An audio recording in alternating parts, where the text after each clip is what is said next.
America का बेड़ा गर्क हो चुका है इस जंग में। जो उसकी बौखलाहट, अंदर की बेचैनी थी ना कि हम तो सुपर पावर हैं, ईरान ने सारी सुपर पावर गिरी निकाल दी है। अब दुनिया जो अमेरिका के दबाव में दबी रहती थी, अब वो सब हंस रही है कि ये सुपर पावर, औकात तो ये है इनकी। भाई सबका बदला ले रहा है ईरान। पहले ईरान ने अभी कुछ दिन पहले अमेरिका के टॉप फाइटर जेट F-35 को हिट किया, फिर F-16 को हिट किया और उसके बाद एक फाइटर जेट और था। अब ये चौथा फाइटर जेट है F-15। ये देखिए आपके सामने सीधी तस्वीर लगा रहा हूं, सबूत। ये हवा में जो ईरान के उड़ रहा है बमबारी करने के लिए, ये अमेरिका का खतरनाक फाइटर जेट है F-15। भाई इसको भी लॉक किया है ईरान ने, ईरान के डिफेंस सिस्टम ने, और लॉक करने के बाद हिट भी किया है। आखिर के कुछ सेकंड में ये साफ नजर आ रहा है कि ईरान के डिफेंस सिस्टम ने हिट किया है F-15। अब इसके बाद वो F-15 कहाँ गया, किस जगह लैंड किया, वो अल्लाह जाने, रिपोर्ट आएगी तो बता दूंगा। कहने का मतलब ये है कि पूरी अमेरिका की जो ताकत है, सुपर पावर जो अपने आप को मानता है, अमेरिका जो अपनी एयरफोर्स को सबसे खतरनाक बताता है, वो अमेरिका की एयरफोर्स ईरान की हवा में बेकार नजर आ रही है। यह है ईरान की ताकत। और सच कहूं तो ये ईरान की ताकत नहीं है, ये अल्लाह अकबर की ताकत है, ये ईमान की ताकत है। अफसोस कि इसके बावजूद भी अगर कोई ईरान की ताकत पर और ईरान के ईमान पर शक करे। लगता है कि ईरान के अंदर भी ईद 3 दिन मनाई जाती है। ईरान लगातार पिछले 24 घंटे से इजराइल को, यहूदियों को ईद मुबारक बोल रहा है। और अभी कुछ देर पहले ईरान और हिजबुल्लाह दोनों ने एक साथ तेल अवीव को ईद मुबारक कहा है। और उनके ईद मुबारक बोलने से जो उन्होंने मिसाइलों से बोला था, तेल अवीव, जेरूशलम और दूसरे इलाकों में दनादन मिसाइलें गिरी हैं और तबाही मची।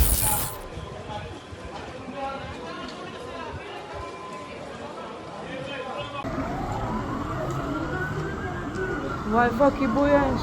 Bem, bem.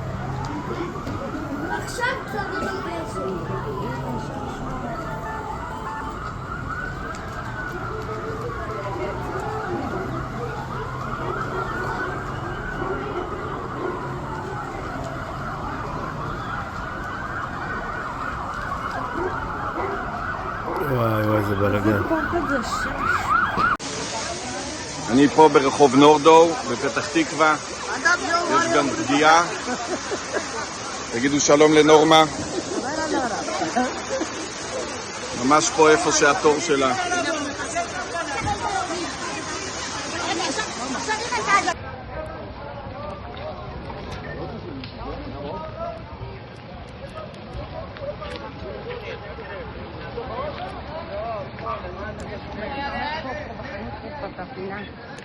זה המקום שמצאתי להיכנס.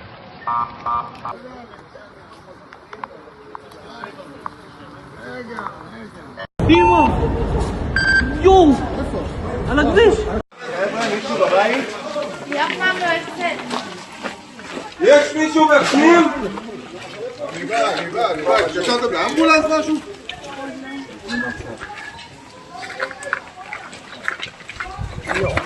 צריך לבוא בחל?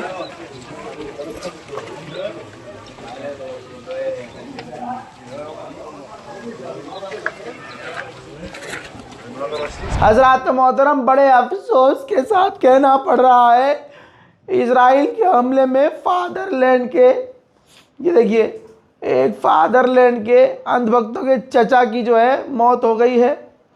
हम ईरान की इसमें आलोचना करते हैं, भाई ऐसे नहीं करो यार, फादरलैंड पेल दिया यार।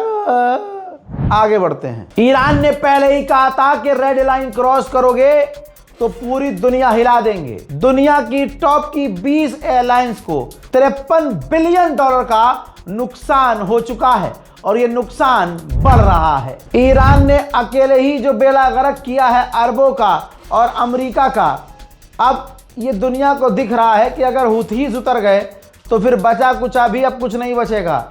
तो यमन के हुथीज पर सऊदी अरब प्रेशर डाल रहा है कि ईरान के साथ तुम जंग में मत उतरना। इस खबर में अब आपको सबसे इंपॉर्टेंट खबर दे रहा हूं।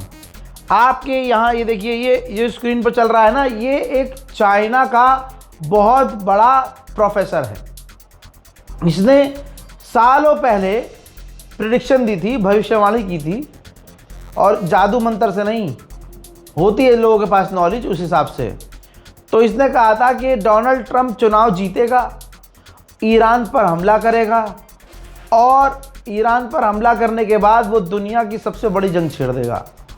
तो ये जो चाइनीज़ व्यक्ति है, इसकी बात सही साबित हुई, और दुनिया में, आपके सामने तो नहीं क्योंकि आप तो खाली इंटरनेशनल देखते ही नहीं हो खबरें, दुनिया में ये बंदा एकदम से फेमस हो गया क्योंकि इसने जो जो कहा, सिर्फ एक दो बातें नहीं कही, जो जो कहा था वो सब हुआ।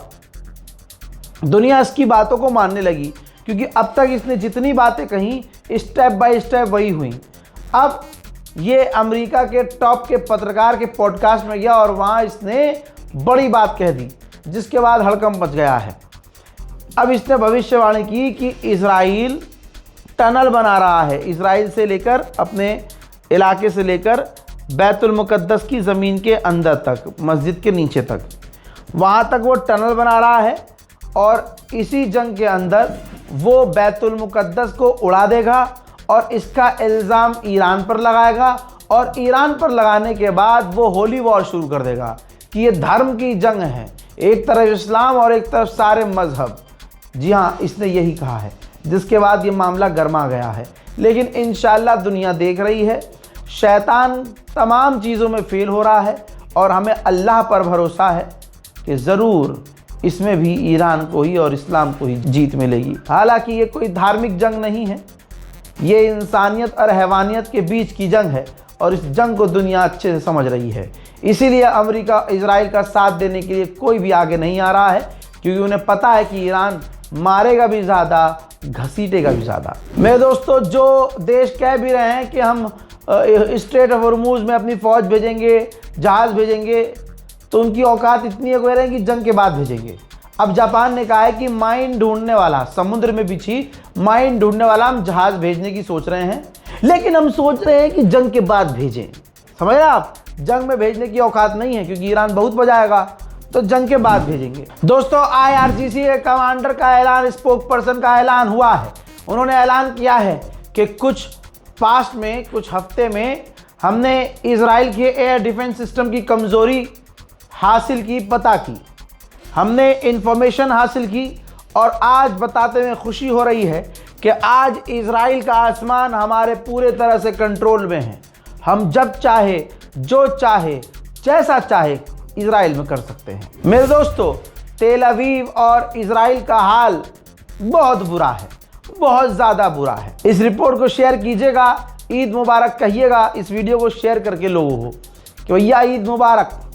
कमाल की बात यह है कि भारत के अंदर जो जहर उगलने वाले और खामनाई का मजाक उड़ाने वाले थे, वो लंगड़ा डॉक्टर, वो उत्तर प्रदेश में यूपी पुलिस से पिटा है। वो आप देख रहे होंगे, बवाल भारत में अलग ही चल रहा है, ठीक है। वो वहाँ पिटा है, अंधभक्तों का बाप वहाँ पिटा है, फादरलैंड उधर अलग पिट रहा है, बेटा लैंड यहाँ पिट रहा है, सारे लंगड़े पीटे जा रहे हैं। इसीलिए कहते हैं कि अपने मुल्क के साथ खड़े हो और उसके साथ खड़े हो जो तुम्हारे मुल्क के लिए अच्छा हो। इस रिपोर्ट को शेयर कीजिए। जय हिंद।